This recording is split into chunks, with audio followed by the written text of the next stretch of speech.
The two things she thought it was going to taste like was sugar cookies and warm hugs, which I'm not sure how that can taste. I don't even know what a warm hug tastes I like. could not begin to tell you what a warm hug tastes like, and I've exchanged so many.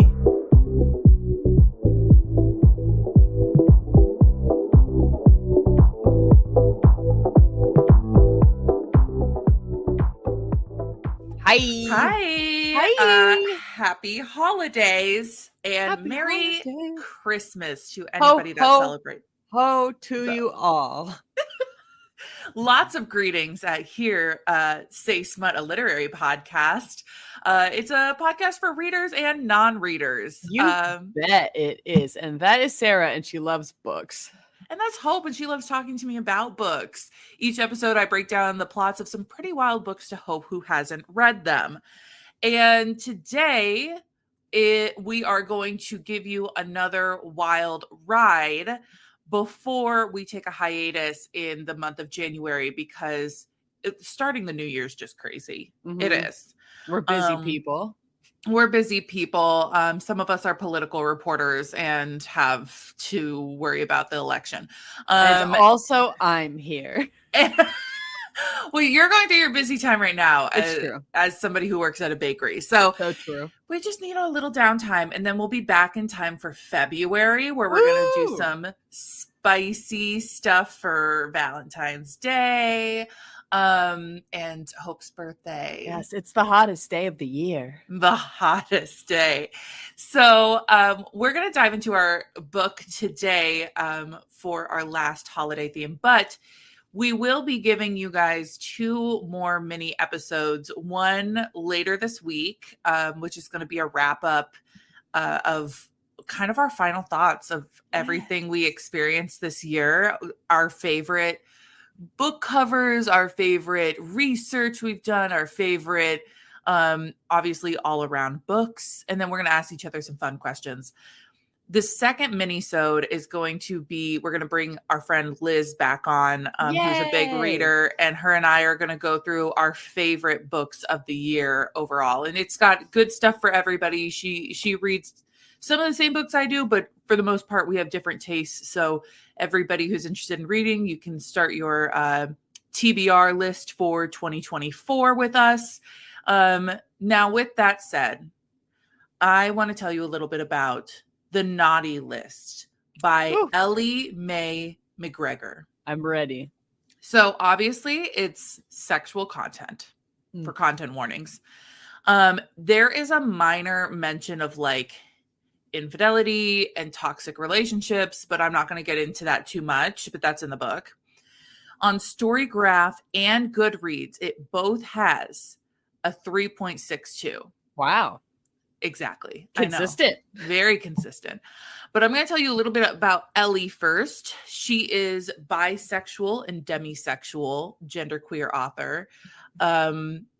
Hello, my fellow bi-demi friends. Hello. And she uses she, her pronouns, but will also be open to anything else that somebody may use.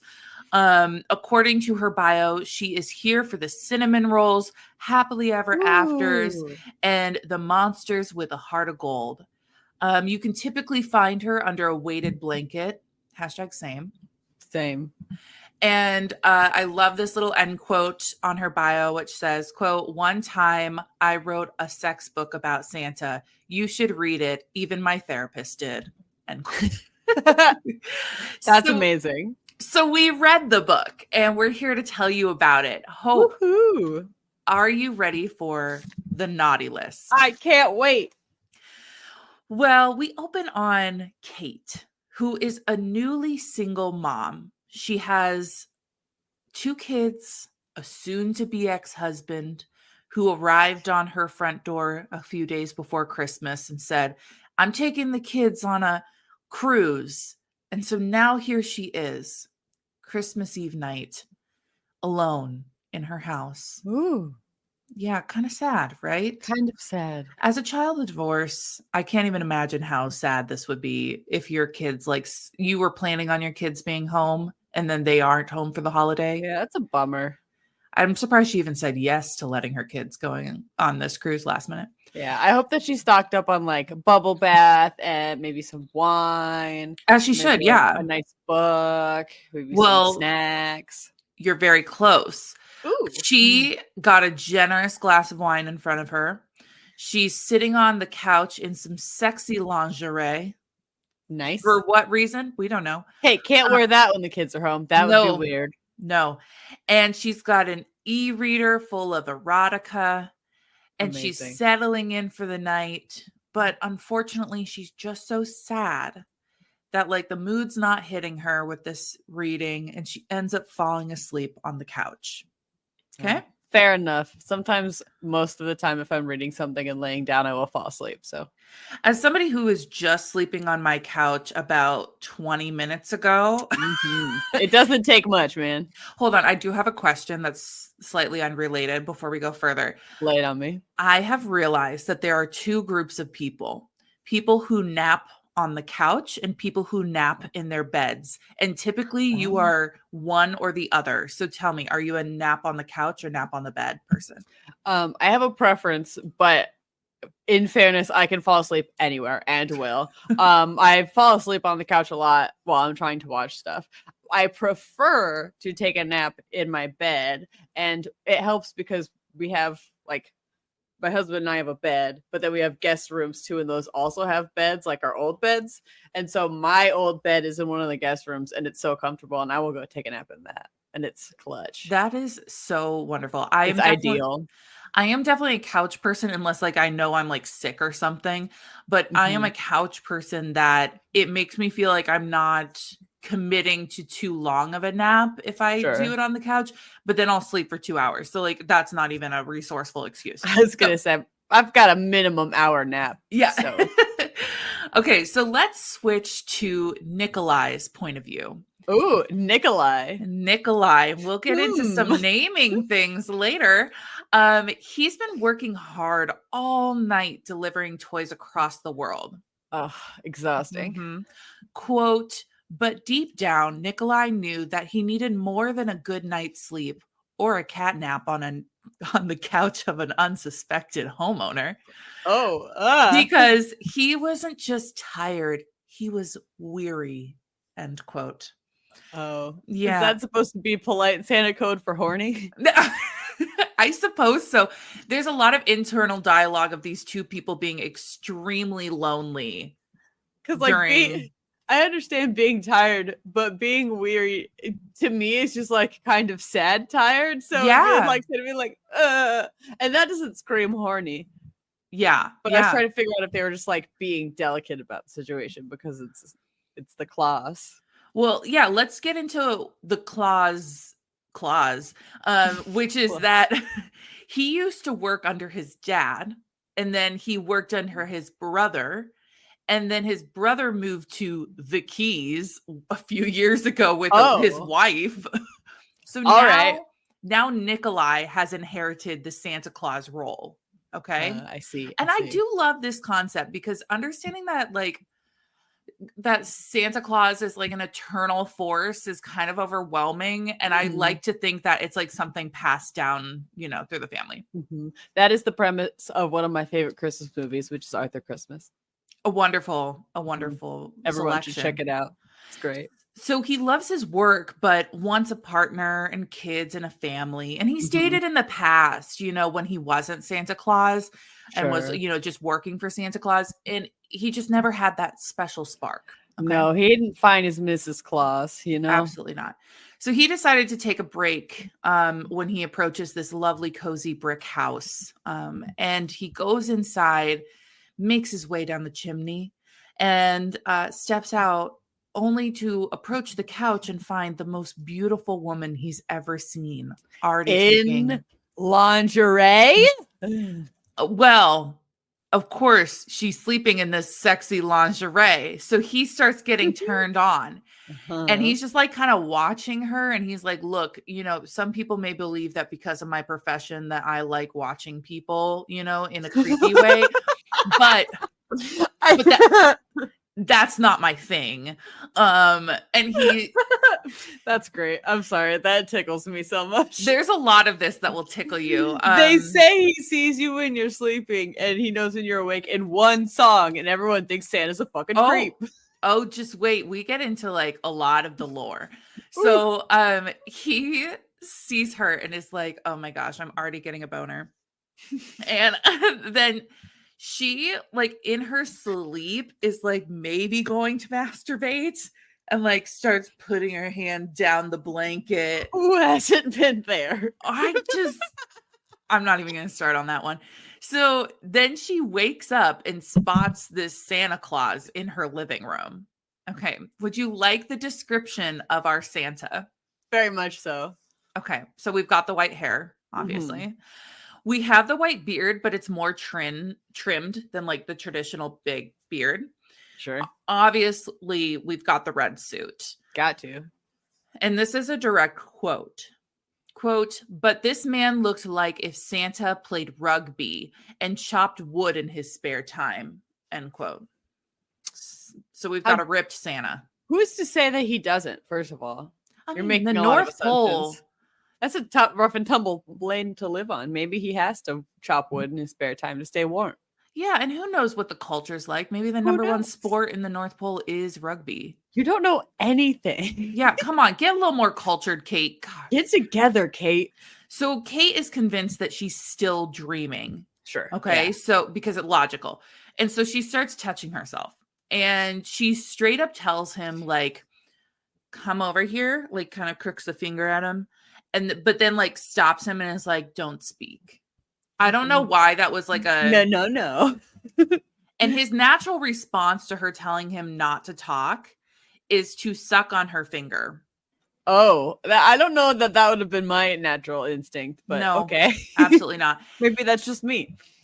You can probably guess by now that there are multiple naughty list comments being made in this book. You know, am I on the naughty list? You're going to be on the naughty list. Yeah. Yep. I'll put you on the naughty list.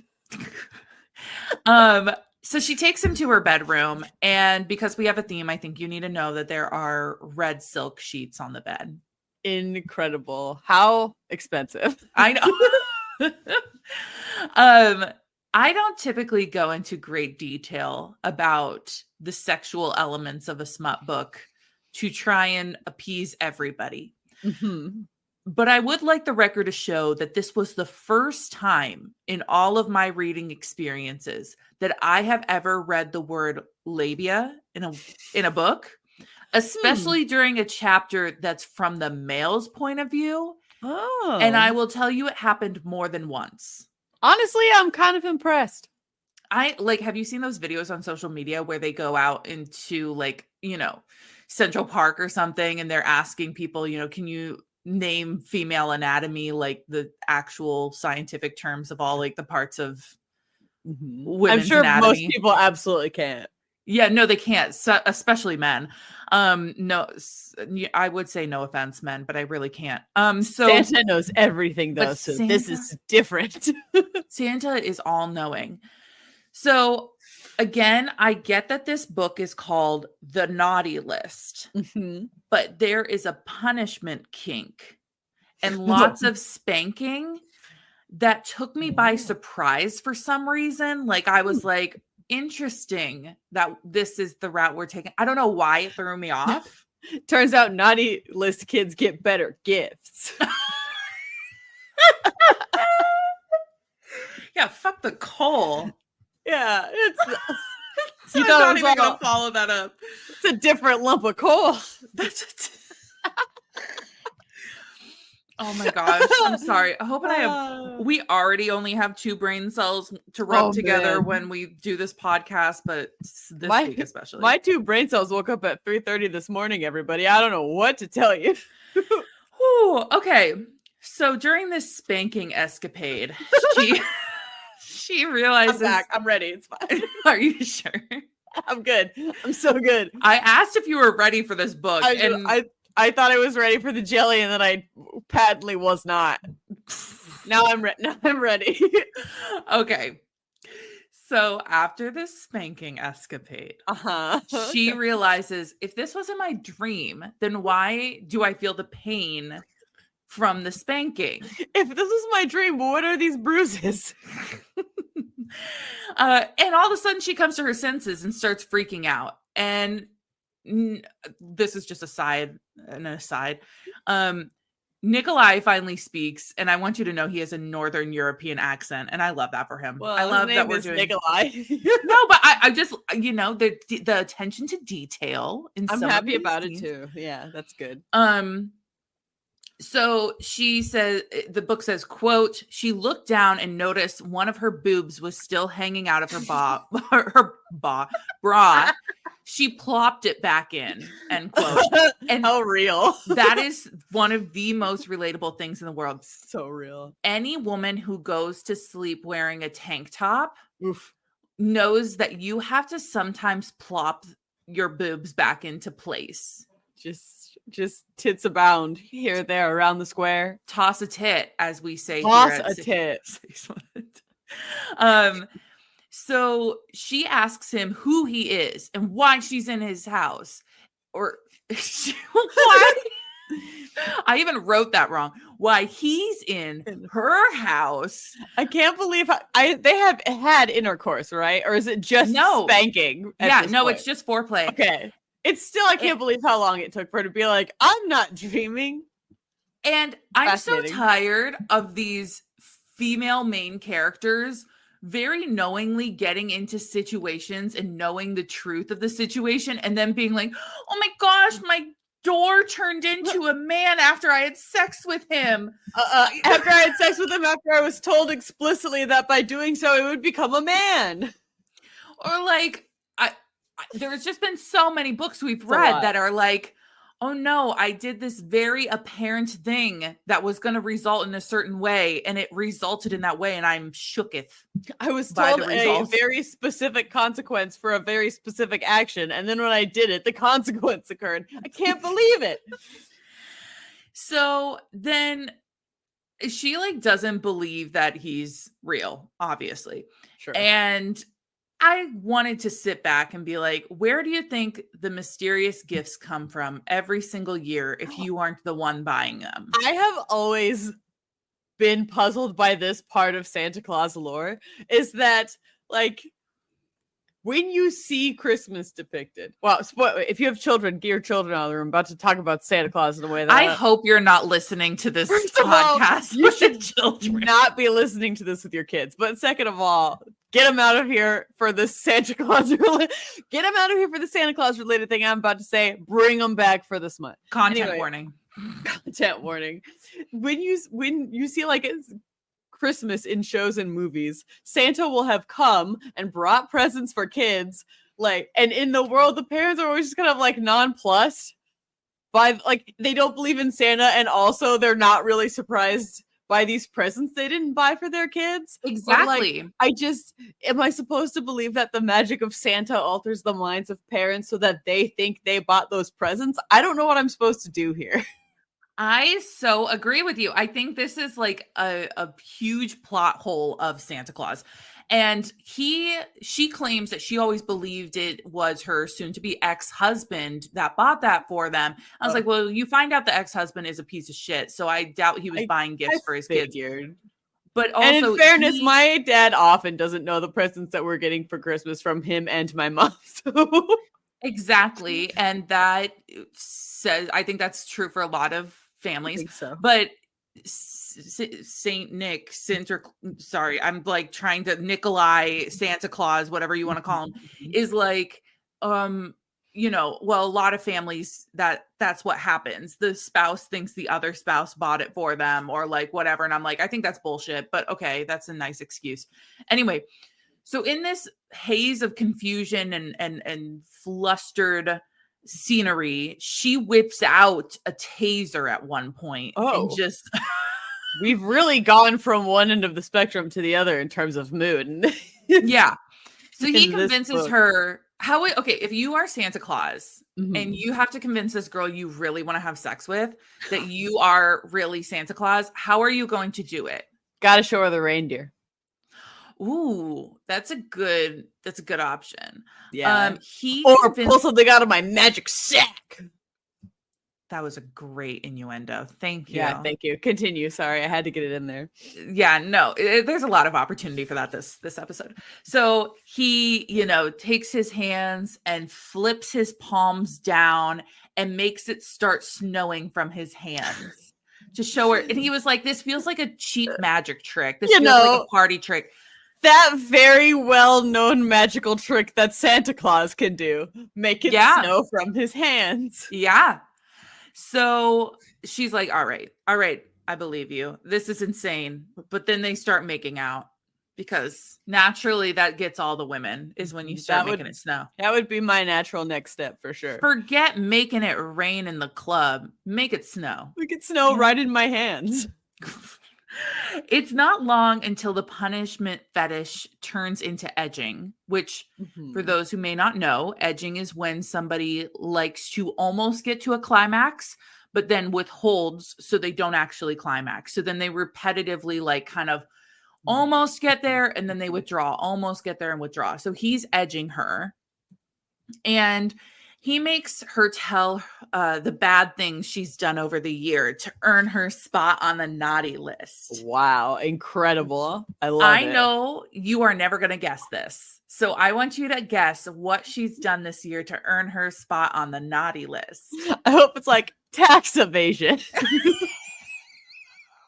She is not a housewife. No. Like she's like petty shoplifting. Oh gosh. I ran 3 red lights. I didn't return my shopping cart. I've had this library book for months. Months, I tell you. I've not returned it. So she says that once she wore a vibrator to a conference. Fascinating. Okay, so quote, the conference was a waste of time and I wasn't getting paid for it, but my boss was making me go. I was angry and I thought it'd be like getting one over on them. End quote. In what way? So then she goes, hold on. She goes on to explain that every time the speaker made a comment that pissed her off, she'd turn on the vibrator. I don't see the logic in actually any of this.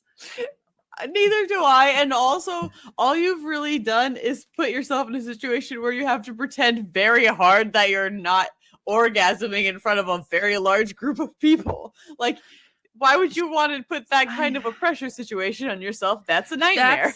That's a kink for some people. Okay. Perhaps it's for kink. I had not considered. But she does admit that one time she climaxed during a very boring speaker, and then the other time was in like the elevator on the way back to her hotel room, which I was like, okay, it seems like you just gave yourself that one, but yeah, that's just that seems cheap. Seems a little unrelated to the conference, but as the sexual encounter continues, you better believe that she says Santa baby. You better believe. Oh, good. Oh boy. So they both climax without penetration. They've done like a lot of fooling around. And she's like, oh my gosh, what if his product tasted like sugar cookies and warm? But why would it? Why would it? Why would it? Hope. I need you to take a really long thought on this one.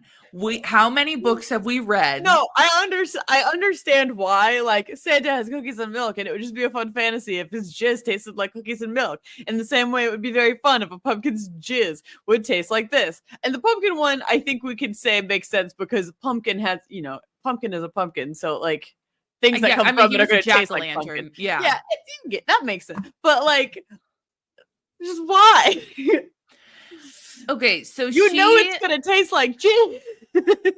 So she the two things she thought it was gonna doesn't, but the two things she thought it was gonna taste like was sugar cookies and warm hugs, which I'm not sure how that can taste. I don't even know what a warm hug tastes like. Could not begin to tell you what a warm hug tastes like, and I've exchanged so many.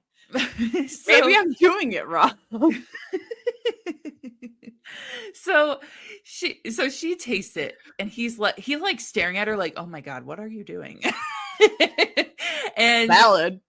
she's like, "Damn, just the regular stuff." But after a moment, she realized it tasted, quote, like the air after a new snowfall. No, it fucking did it.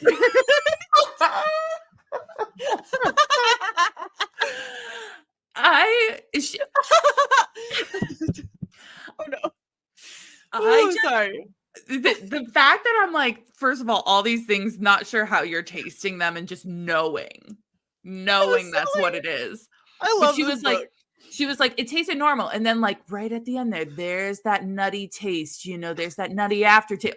What? That's so I can't. I have nothing to add. I'm so tickled.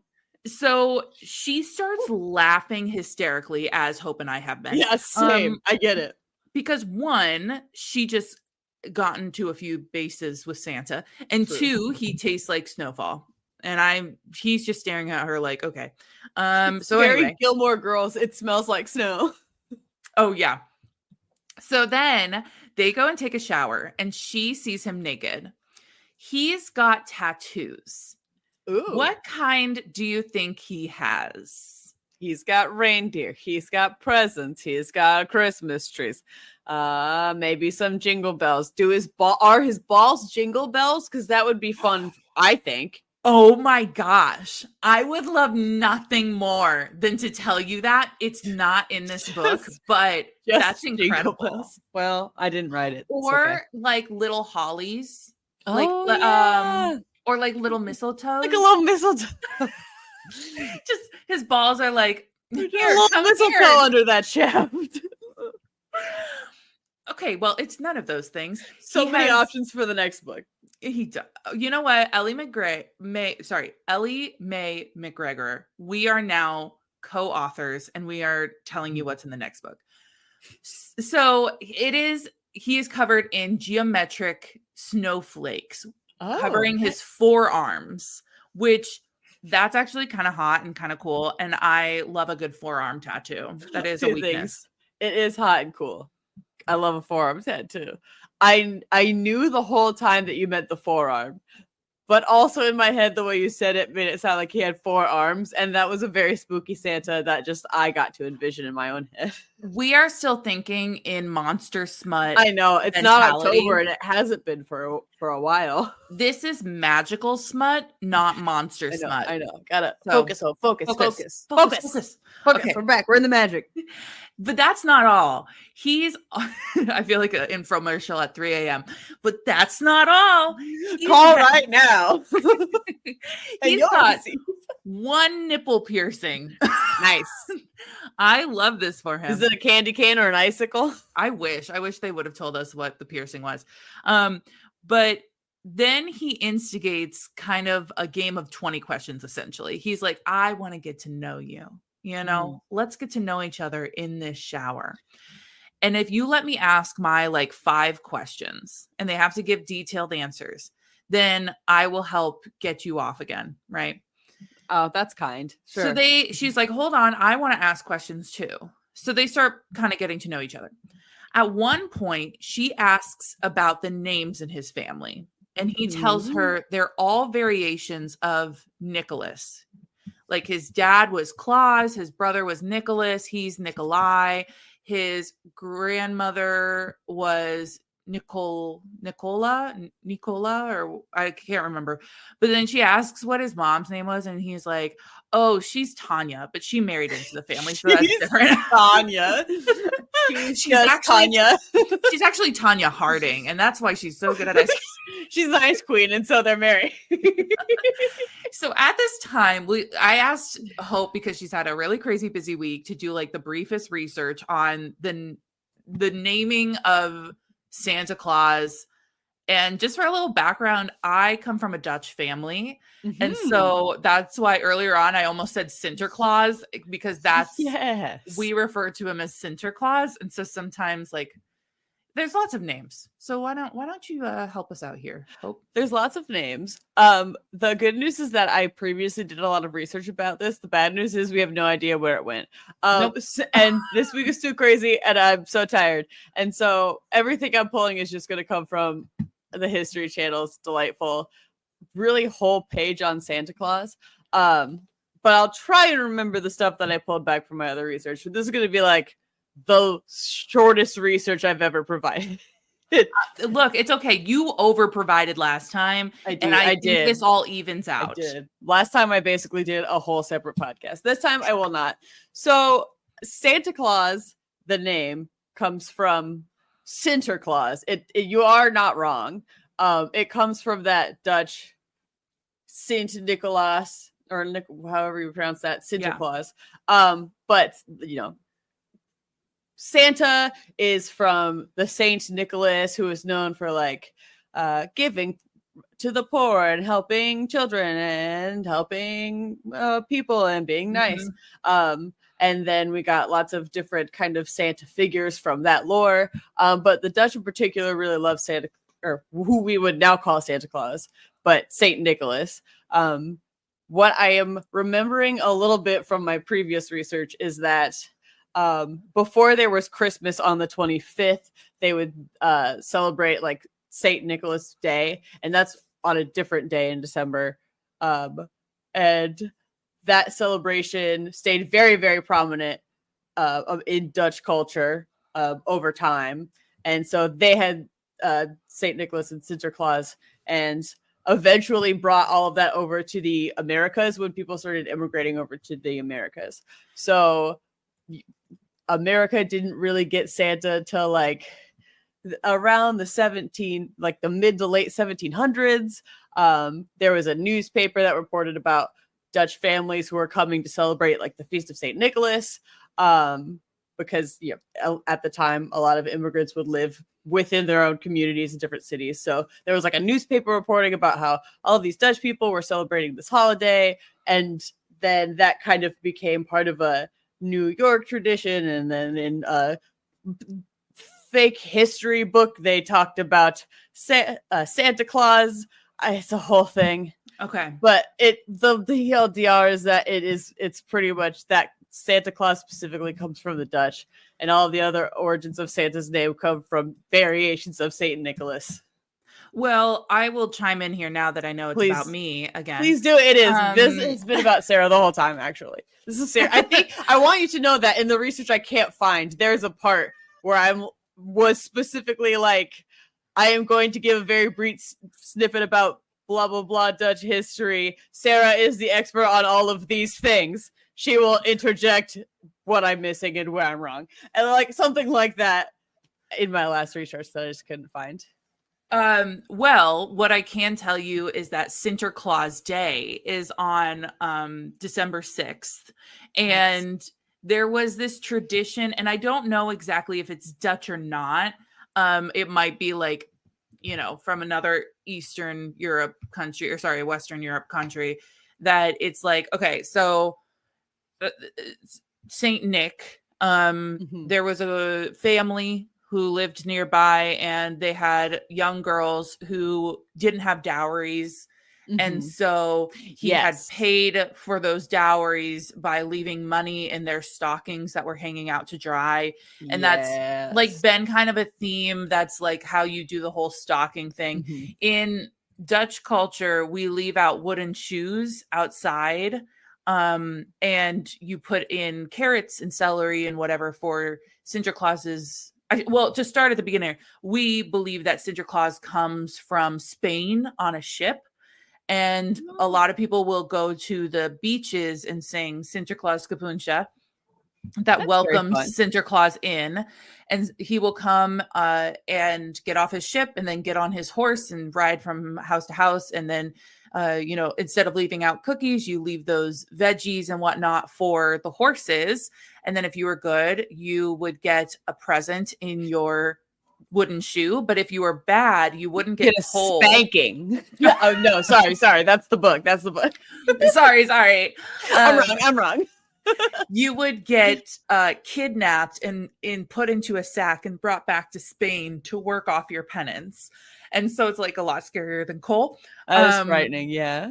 Yeah, so there's a couple of different elements, and that's a lot of the culture. And I want everybody to know I am not from the Netherlands. My family just has kept a lot of the Dutch traditions within our family, and we grew up in a Dutch community, and so some of that might be a little outdated to more modern stuff. And also there are some, I want to acknowledge, there are some racially insensitive elements about how we celebrate Santa Claus Day.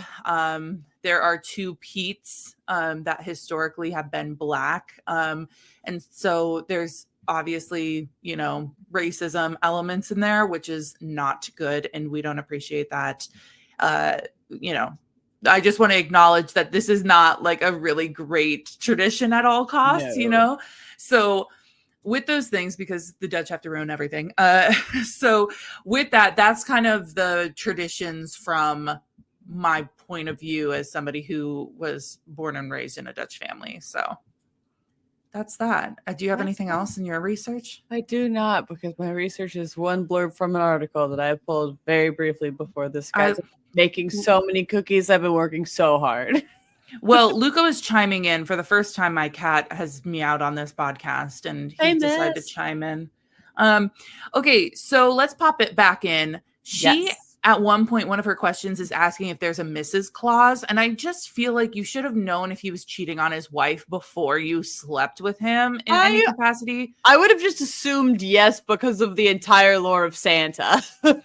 Yeah, but like if you find out that this is a job position that's been handed down, Yeah, that's fair. I mean, I don't know that yet. But to be fair, this one has to know standard Santa lore.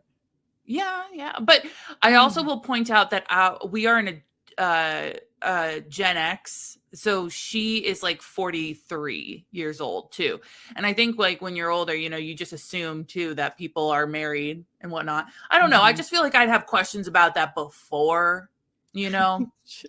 I got spanked by Santa. So she talks about the upcoming divorce and says, quote, "One day I woke up and realized I had 3 children instead of 2. And one of those children was a 45-year-old man who was mean to me." Sick and honestly, burn. But that's so accurate, I think, for a lot of people. Yeah. Dang, dude. And he also said he would like never sign the divorce papers for her. So like that's why after a year and a half, they are still together. That sucks. So he then what do you think Santa Claus's favorite movie is? You have 2. There are 2 that he reveals. And to be fair, I will give you a hint that one of them is in my top 3 favorite movies of all time. Oh, shit. Oh, okay. They are not holiday themed, which also interesting doesn't help. So I'm gonna let you know this is gonna be like impossible. Yeah, now it's a fun game of how bad of a friend can we make Hope look when she guesses any movie because she has no idea what Sarah's top favorite movies are. Okay, for the audience, I have 3 comfort movies that I resort to in all situations, good or bad. And typically this is a well-known fact, and so I'm now going to make Hope feel absolutely terrible. But one of our friends, my friend Addie, who listens to the podcast, absolutely knows. Is one Pride and Prejudice? Okay, that is one of the 3 for me, but it's not the movie that they're talking about. I just am glad that I remembered that you like Pride and Prejudice. Do you know which version I like? Is it the like BBC or the English version, the old? Absolutely not. No. It is the Keira Knightley 2005 version. A lot of people have a thing for that other version. I know. I know nothing about that. I've only seen the Keira Knightley version. Well, I will go ahead and put you out of your misery. Thank you. One of my top 3 is Mamma Mia. Oh, amazing. Yeah. So he does love Mamma Mia and Alien, which is not in my top 3. I'll tell you. The 2 genders. Mamma Mia and Alien. And I would like the record to show that there were a solid 3 pages about them chatting about Mamma Mia / Mamma Mia, Here We Go Again, the second the prequel. And one was just them prequel sequel. singing together. Yeah. And so I just think it was funny. It was That's fun. entertaining. So would you like to guess where they are going to go to have sex? The sleigh. They sure are. Yeah, He takes them. baby. Fucking in the sleigh. Sleigh. You really had one with that. He takes them naked out into the front yard where his sleigh is. First of all, I would like to know nothing kept them private during this moment, and I would love to see what the neighbors thought. What is your question? You were raising your hand. I wanted to confirm whether or not there was or was not snow on the ground. I don't think we've talked about the weather outside. Is it frightful? Yes, I believe there was so delightful. Frightful for sure. There's snow outside. Okay, cool. Thank you. That's all. His sleigh is not the open air concept. Okay. Of course. It is more like a jumbo stagecoach. Okay. Mm-hmm. Inside, it's heated and it's big enough that they can both stand side by side. There are 2 bucket seats in the front and like a bench seat in the back. So like I'm really thinking car style, you know? Mm-hmm. Yeah, yeah. And they have lots of sex in that sleigh. Okay. Sleigh. And I'm also going to let you know at this point some lores that are incorrect. First of all, she asks when they're talking about the movie, I should have mentioned this a little earlier. When they were talking about the movie, he said he named one of the characters. He named one of his reindeer after a character from Alien.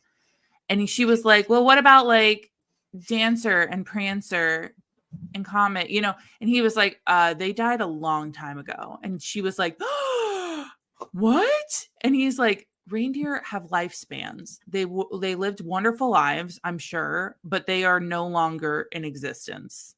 And so I hope that the name he picked was Xenomorph. It sure is not. It is absolutely not. There's a lot of normal people names, and there's like Xenomorph and Neomorph. So if it's not those, then it's like Ellen Ripley. I think it's Ripley. I think that's the one. Amazing. But I just wanted to note that he's like, just like how there are multiple Santas, there are multiple sets of reindeer, and those reindeer died many years ago. I can't know that. We didn't write songs about the new ones. Each of them deserve a song. So, well, did they all turn out to be bullies that bullied one of them for having a slight difference in appearance? Yeah, are they more progressive this round? I hope so. I hope so. After they have sex, he also breaks the news that there is no naughty or nice list. Oh, but you said there's no list at all. Okay, motherfucker. Hope's like, I've been lied to. So this is a wonderful quote. Quote, the only kids who don't get presents from me are the kids who don't celebrate Christmas, and magic finds its way to them through their own traditions and in their own ways. End quote. That is maybe one of the sweetest things. Yeah. I mean, yeah, no, it makes sense, because if you didn't celebrate Christmas, it would be weird if Santa brought you a present. So I guess, like, it's just kind of funny, because my first instinct was that Santa's like, yeah, fuck those kids. Well, what if like this, he keeps trying to, like, somebody converts from like Christianity or something that celebrates Christmas, and then to something that doesn't, or like they don't get presents anymore. You're like, hey, wait a second. But Santa didn't get the notice, and so now they start like plugging their chimney every single year, so this presents stop coming down the chimney. They're like, stop it. We said that we wanted to unsubscribe. Tell me the person who's like, no, Santa, no presents for me. I don't know. Because if anything, imagine the reverse of that. If you didn't previously celebrate Christmas and then like started to, or, you know, married into a family and then began celebrating Christmas, and all of a sudden you just got presents and you were like, wait, what the hell? Other people just get presents for fun on this day and we just don't. I just think of it as like a subscription service, you know? Yeah, like magazines you don't want. Yeah. So she gets nervous at one point. She was like, oh my gosh, how long have you been in my house? Like, we like, you need to go deliver presents. I'm wasting your time. You know, What like, about children? don't turn this into something it's not. Just listen to the full sentence before you make. I'm That's sorry.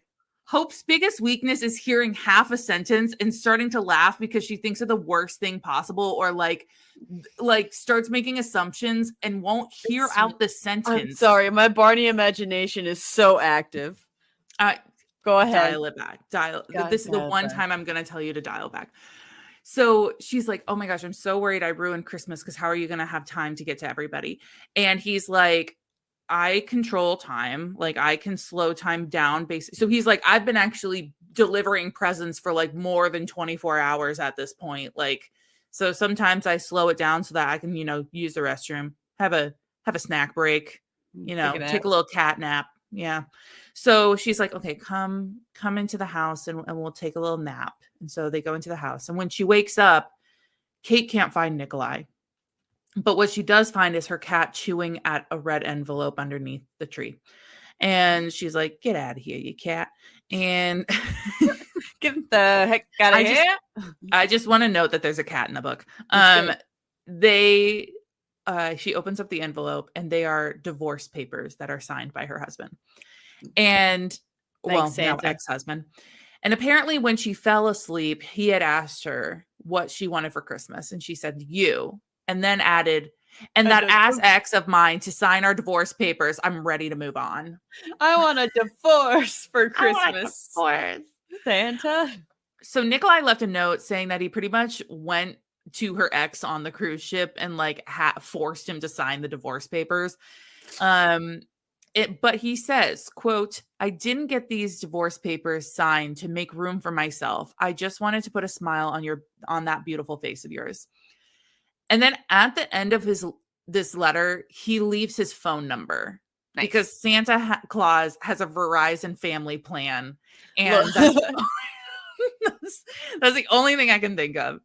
I am glad he did, because I was afraid the direction would instead be, I didn't do this so that you could date me, though. Goodbye.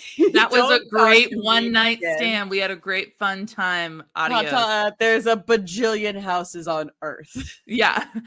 There are a million women just laying in their underwear under the tree. I pause time at every house. This is my smash night of the year. Now I have to pass. So she calls him and the whole chapter ends by them like answering the phone with Merry Christmas. Now we are entering the epilogue. Any final ideas going into the epilogue? She is Mrs. Claus now, and her hair is gray, and it's in a big bun, and she wears an apron, and she bakes the cookies for Christmas. It's Mrs. Claus. That was amazing. Everybody give it up for the Hope. Thank you. I want that to be the epilogue. I want her to, just like in the Santa Claus, where when you become Mrs. Claus, suddenly you put on an incredible amount of weight and become a fully different looking person with a fully different vibe. I just assume that that's what happens. Well, I'm going to tell you, it's a year later, and Nikolai and Kate, I think they're kind of living with each other, but they're not married. They're able to make their relationship work in this way because his sleigh works so fast that he can commute to the North Pole and still like hang out with her. Nice. The kids love him, but they don't know that he's Santa yet because they want to, ease them into the idea when they know that it's right. Mm-hmm. And while the kids are with their dad for the rest of the day, Kate and Nikolai open presents privately. Do you want to guess what he gets her? A vibrator. He sure did. With little Santas printed on it. Amazing. And they use it on her while they watch a Hallmark movie. And she wears it to the next conference. The next Santa Claus conference. The next Mrs. Claus conference. Santa Conference. That was such I tried. I'm sorry. I reached so hard for it. I'm just glad that this very smutty book ends with Hallmark movies really making a full circle moment to our last one. So that is the end of our book. Let's first discuss in our scoring diversity. What would you like to give it? Because I was gonna say no. I don't know. Do we have those descriptions of people? I assume Santa is white. Yes, and for all intensive purposes, they do not explain her being any different. So the only reason I'm going to give it a 2 is because we went with a couple in their 40s, and I appreciate the Gen X representation as Yeah. somebody who is Gen Z and millennial. Age diversity is good. I give you a 2. And a single mom too. And a single, well, but first she wasn't, but now she is. Now she is. All right, what are you going to give diversity? We just did diversity, you silly goose. I said No, I what said did you 2. say? A 2. Okay. Well, sorry. I did not hear you say it. I was like, we just did it. I'm so crazy. What are you going to give the plot? I will give it a 4. Oh, I loved it. I'm think giving it's it fun. a 3.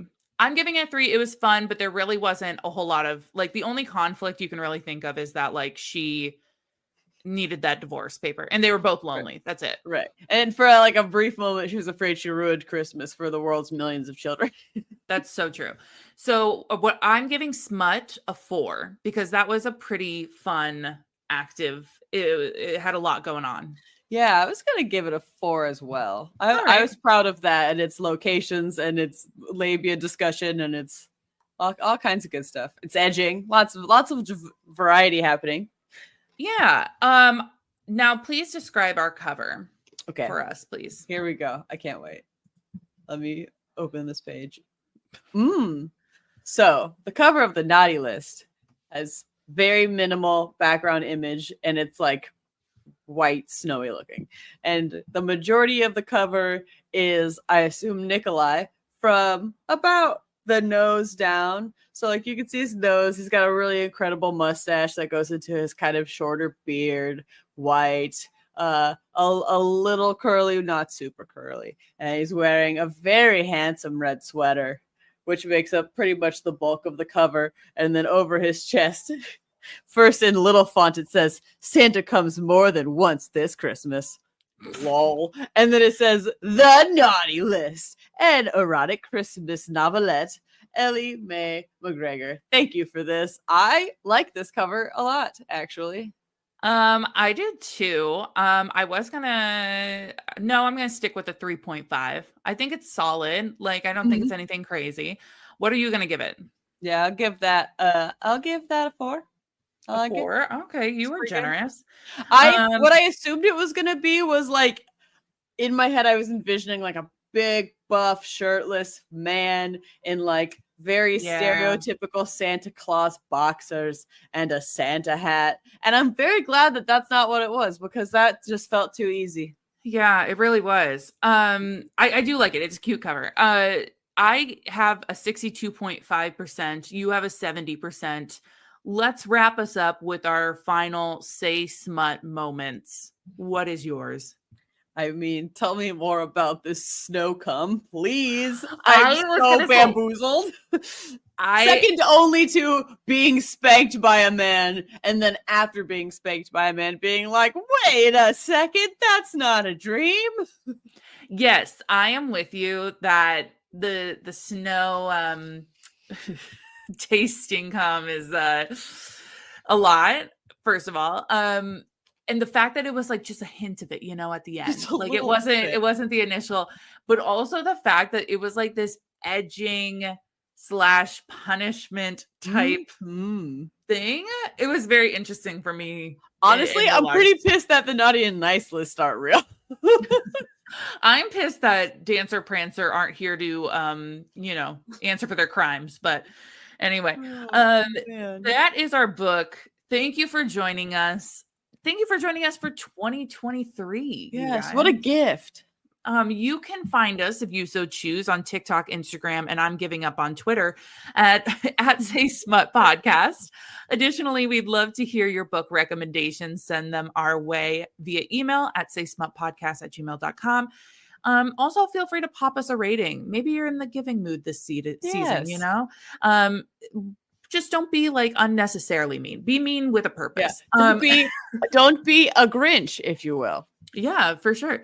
So with that said, we will see you in our mini-sodes. Otherwise, we will see you in February. Stay smutty, y'all. So long and good night.